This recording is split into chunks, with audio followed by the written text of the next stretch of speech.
Luke's, with the new scenario as far as COVID's concerned and our staffing, we cannot always come out to bedside to help you guys out.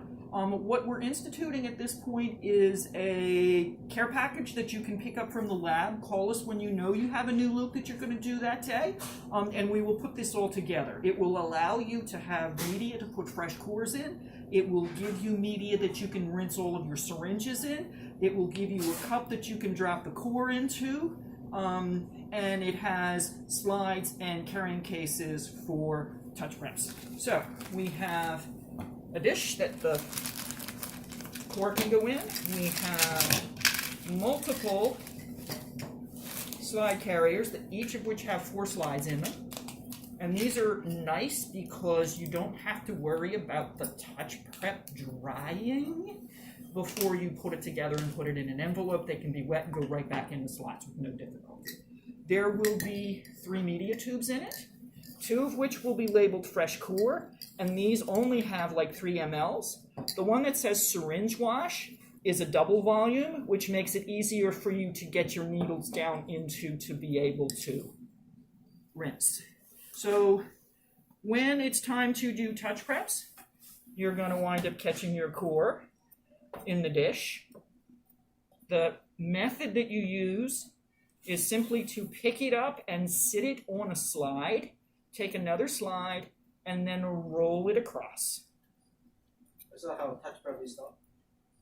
Migrate it to the next 2, and if it doesn't want to roll right, you can do the teeter-totter method to try to coax it.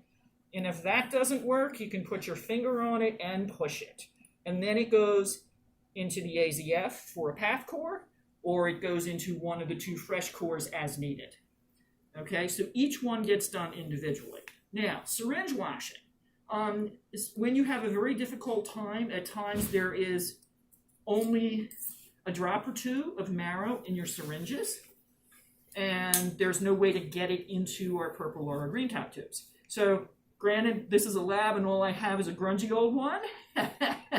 The bone marrow needle, the aspirate needle is a Lorlock, which allows you to marry all of your syringes. The biopsy is a Lor slip, and everybody has trouble finding the adapter that's on the tray somewhere.